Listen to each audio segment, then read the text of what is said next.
All Right? right. So good evening on the Daze Professional Development Group. It's me, Danette Edwards, the founder of Corona Daze Professional Development Group. Tonight I'm here with Diana Roiniotis. This is our first evening presentation, so I'm excited about that. But I'm here with Diana Roiniotis, who is going to talk to us this evening about expanding your tech skills at home. And I'm going to throw it to her right now so she can tell you a little about herself before she begins her presentation. I'm going to mute myself. Thank you, Diana. Thanks so much, Jeanette, and I'm so happy to be here. Thank you for hosting this. So yeah, today I'm going to be talking about expanding tech skills at home and really focusing primarily on online resources that are free. And a little bit about myself and how I relate to this topic is that I had a career in customer service and home care, and I really wanted to transition into an IT career. And I didn't have really the resources to go back to school or really the time and everything. So I was very dedicated for months, pretty much almost like probably over a year actually, of researching the best resources to become more literate in tech skills online for free or at a low cost. And so I'm going to be presenting those right now. I currently work for the state of Wisconsin, and I am in a tech position. I am a help desk level 3 technician, and it's my second tech position that I've held. My first was with American Family Insurance as a level 1 tech.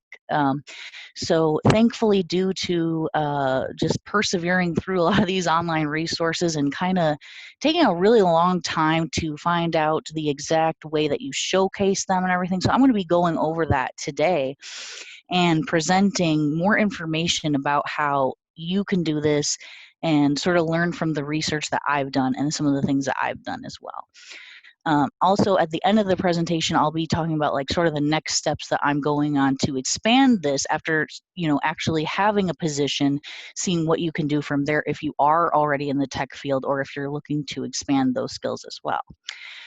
So I will get this slideshow running.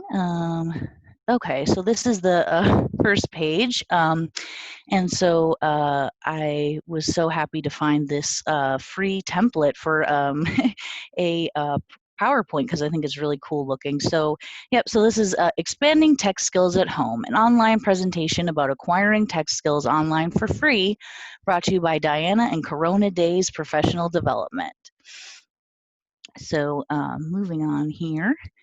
So the topics that I'll be covering today are examples of websites, apps, and videos that teach tech skills for free. I will also be sharing a link where I have all of these resources linked so that you can visit them on your own and do a deep dive into them.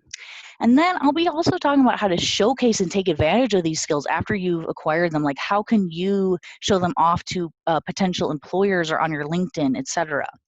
And then other ways to obtain tech skills and certifications. I'm just going to briefly go over that, some other strategies that I've learned in the field and beyond. So click on this. Okay.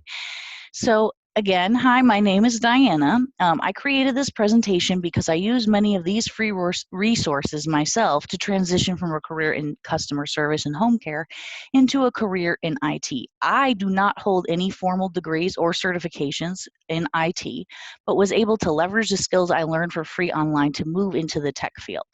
And so I'll be speaking about that as well. So one of the types of resources I'll be talking about are massive open online courses, and some people might call them MOOCs or MOOCs, I've heard too. Apps on the phone like Android, iOS apps, and YouTube videos, which I cannot express enough how valuable some of these YouTube videos are for free. So moving on here. So within this space, there's these massive open online courses. And so it's massive because there's no cap on enrollment size, so as many people can join.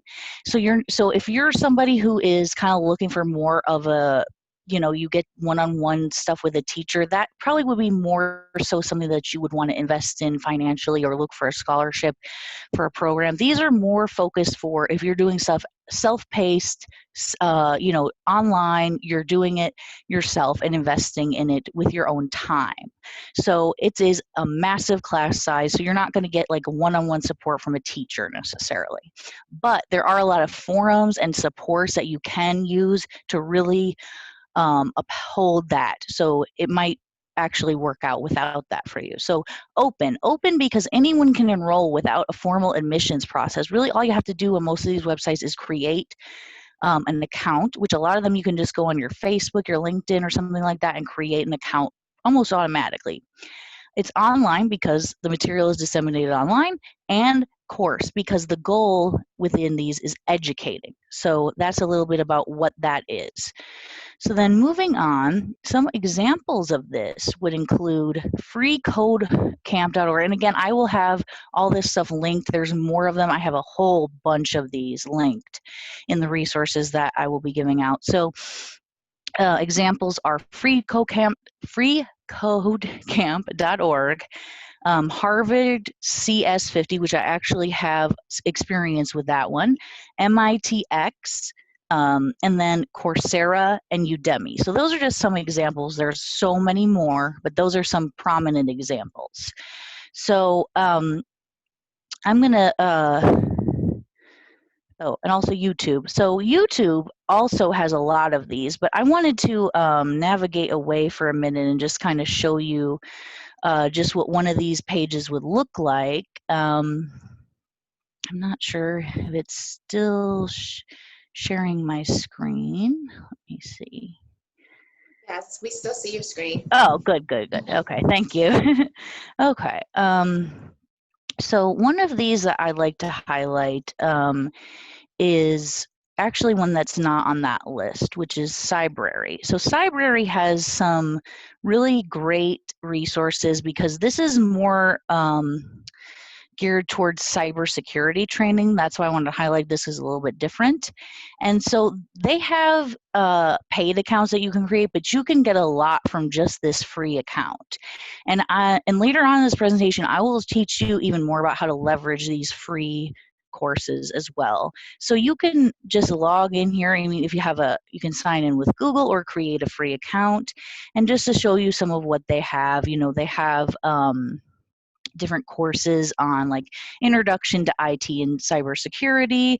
And some of these have to do with also certifications that you can study for.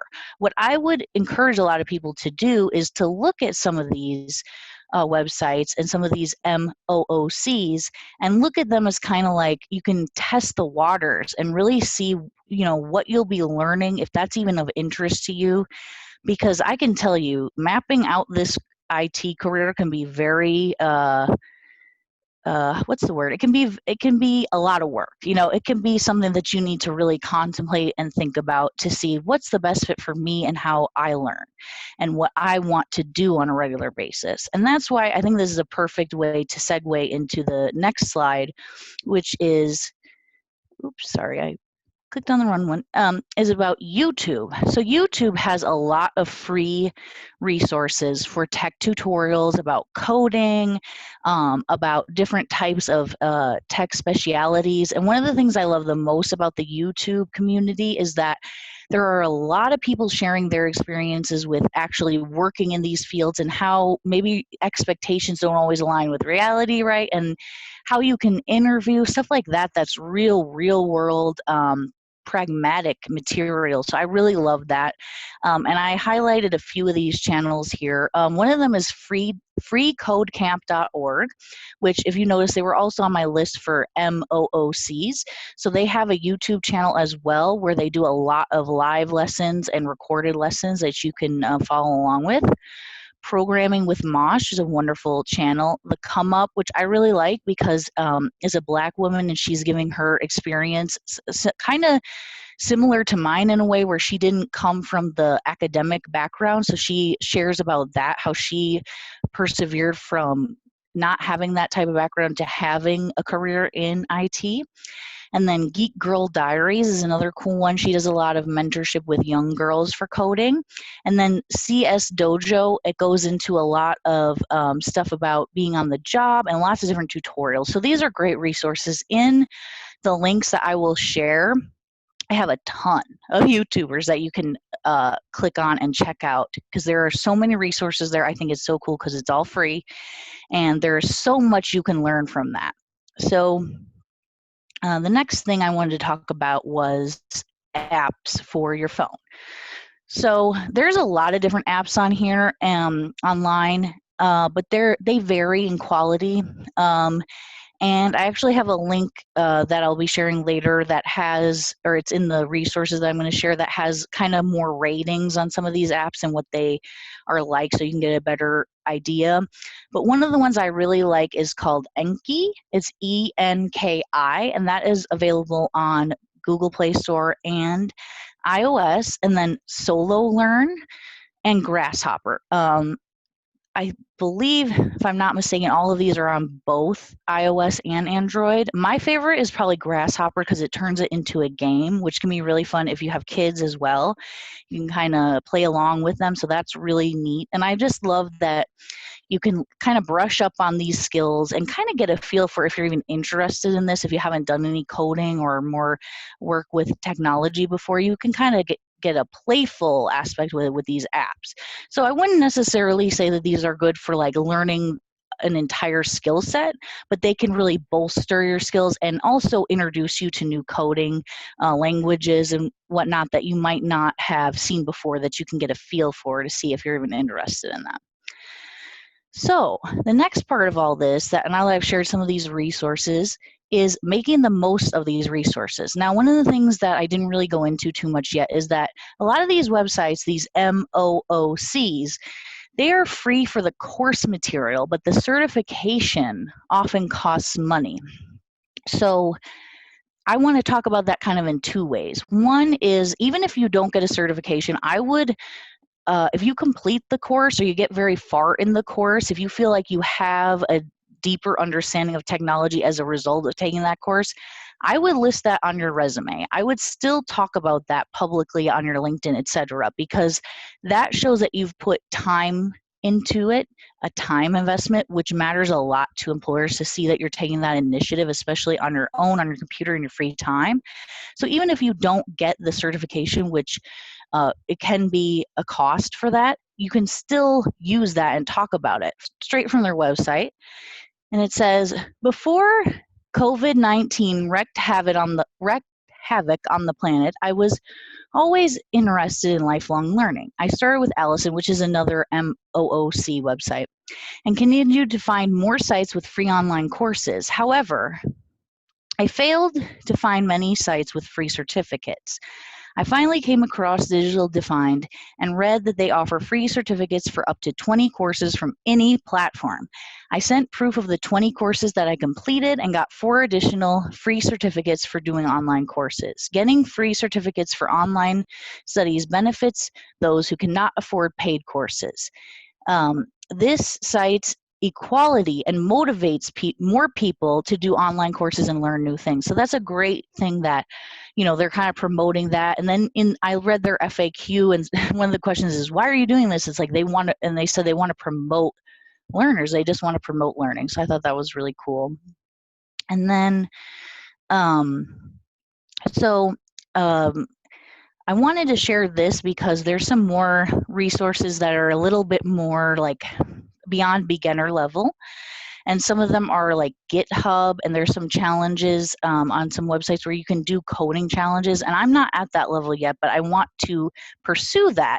So I thought it would be cool if I could do that and then document it and share it through another one of these presentations. And also on I'm going to create a YouTube channel. So that's kind of what I'm just sharing here, is sort of some things that I'm looking into doing.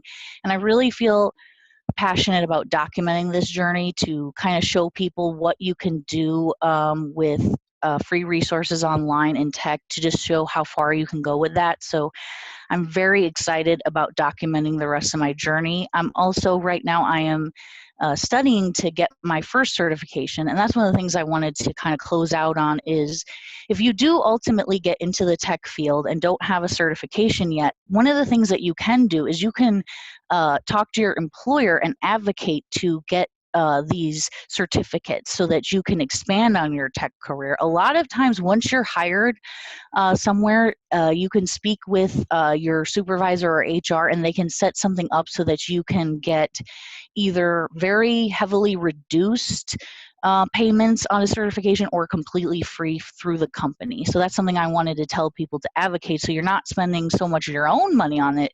You can see if an employer will help you out with that if you get a entry-level tech career, and then you can kind of move along with that. So that's something that I think is cool, and I'll be documenting that journey as well. So I just wanted to say thank you. And now I saw that there were some things on the chat. I'm not sure, but I can take questions if there are any questions.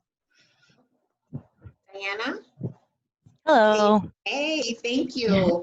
I love Thank it. you. So, all right, first question. Specifically, what did you teach yourself that you believe got you in the door for your Sure. first tech position? So there was 3 main things that I taught myself. One was I taught myself a code called CSS and another code called HTML. And these are both kind of more like entry-level, more basic coding languages to teach oneself. So I learned those actually by trial and error, just editing things online. And also I use a lot of those resources, a couple of them in particular. Freecodecamp.org was one that I used a lot when I was teaching that and kind of going into that more self-taught. And the other one was just that CS50 course from Harvard X, a free course. That kind of just gave me more, it was an introduction to computer sciences. That gave me more just like a framework for kind of like how you strategize and think through technology, and just sort of a foundation to go off of. So kind of like just those basic things that I leverage combined with like my customer service skills in the past as well. So I'm sure you have colleagues who took a different route, right? Yeah. Do you have any colleagues that you, either current or present, that you do the same work and they took the route of getting years of education, traditional education, and probably student loans and a lot of money? Do you have colleagues like that? Yes, I do. I have, I think the majority of the people that I work with have, I'm not sure exactly their background, but I know that at least one of the person that's on my direct team that does the exact same position as I do, he went through getting certifications, like multiple certifications and going to school. So it is possible that someone like me who has not had that formal education can work alongside people who do. So that's a great question, because I was wondering that when I was on this journey too. Is like, anybody gonna hire me if I don't have these? So it is possible, yes. And so, can you tell us about the work that you're striving for? You're striving for something different now. It's still in tech though. Yes. So I am trying to expand on my learning of tech. I'm really trying to learn just about anything I can within the field, but I'm very interested in cybersecurity and kind of learning more about that because it's an ever-growing problem. I don't know, probably you guys have heard that on Twitter there was like all these accounts hacked and they were saying they're going to double your money on Bitcoin or something. Like that's something cybersecurity can help with. So it's obviously a growing demand, and just something I'm really interested in, because I think that just growing the wealth of knowledge and technology is so cool. I love learning about it. So that's kind of like more of what I'm trying to focus on now. And that's kind of what I'll be showing, that and other tech skills in my sort of journey that I'm going to be documenting going forward. I love that you're documenting your journey. Anybody, do I have any questions? They always come up after. I don't see any from the people who are on Zoom. But I love that you're documenting the journey. So you're documenting the journey. You're going to start your YouTube channel. Yep. You put this website together, so you'll post this in the group for us? Yes, definitely. Yep, This I'll be posting website. this. Yep. Okay. And let me post it. Sorry, it's on here, but whoops. It's okay. I'll stop sharing this now and just post it in the chat. Okay. All right. And so, two things. One, specifically, what advice would you give someone who's at home now and not a techie, but interested in trying to teach themselves at home? So, what advice, not necessarily about a site to go to, but just what advice? Yeah. Well, the advice that I would give is definitely if you're just interested in it, even just like as a hobby or just something that you want to look into, I would definitely look into YouTube first to see like just to type in like what the types of languages like coding languages if you're interested in that or just different fields of tech and to look into kind of like what somebody does in the day-to-day role there, but also just to kind of see like what is expected of you. A lot of times I think that people have like a perception of what tech is, and then in reality it's not quite as like, sometimes we have like these movies about hackers and stuff that are really glamorized, and maybe they're not like that, but there's still a lot of really cool things that you can do within technology. And I think just asking around, also if you know anyone in your community that's into that, there's also a lot more outreach now for technology recently. So I'll also add that to that list of links. I'll add those too. Okay. And so now, the other question I have, because you said it, oh gosh, it just left me. So you said, but passion. No, did you get a chance to see Madison's presentation about a passion project? I didn't watch all of it, but I started Okay. watching it. All I'm going to right. finish it tonight. It's okay. It's okay. I asked you that because would you say that you had a passion for tech, or what was it? Why tech? Was it because I Sure. know I'll make a lot of money? Like what drove you there?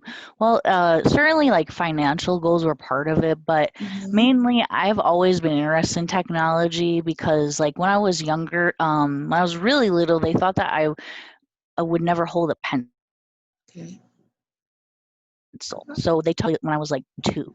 So I was always on the computer, always really kind of into like that cool geek culture, if you will. Mm-hmm. And so it definitely was a passion of mine. Also just knowing that this is something I want to say is just every business has like a tech part of their business, like Yeah. anybody, like when you think of like, if you have a passion for something else, like let's say you love makeup or something, like those businesses that sell makeup, they have technology people, so it's kind of like Yeah. if you have any passion, you can kind of like join that too. So I think that's one really cool thing about tech. I've thought about that, like where would I like to work, like that I have other interests in, just to see the inner workings of that type of business. So Oh, I yeah. love that. I love that. I never thought about that like that. Yeah, if you're into the entertainment, if you're into entertainment, you can do tech. You can try to morph your career to tech for Yeah. entertainment or tech for sports or Yep. tech for the medical field. Yeah, I like that. And then my Thank you. final question that I ask everyone, and anyone, if you have a question, please drop it before we end this live. My question is that I ask everyone. Yours is specifically related to your work, either your work that you're doing now or the work that you're aspiring to do. What would you say to Diana? How long have you been in tech now?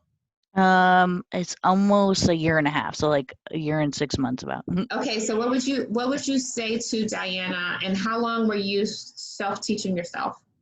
I was self-teaching it on and off for about 10 years, but really heavily the last 2 to 3. Okay, so what would you say to Diana 5 to 7 years ago? What would you say to that Diana about this? Oh What my. would you want her to know? I would want her to know that there are better things, like greater aspirations that she can achieve without, like, because at that time I was really afraid about how I would afford like school. So I Mm-hmm. would tell her, you can find things online, and if you're willing to look for kind of like different avenues that maybe they're not the traditional way of doing things, that there's always things opening, and especially online and in this world where people are kind of creating their own way, there's a lot of different ways to go about it and to keep the course and to not be discouraged. I love it. Keep the course and not be discouraged. And yes, people are creating their own way. That is one thing that we are learning how to create our own way. Well, I don't have any more questions, but I love you, Diana, and I love you you too. for coming. You inspire me so much and you motivate me so much. I'm not a techie, but I'm trying and I'm learning every day. And thank you for being a supporter and friend of Corona Daze Professional Development Group. You have a good evening. Yeah, you too. And you inspire me as well so much, Jeanette. Thank you so much. Oh, you're welcome. Bye-bye. Thanks. Bye-bye.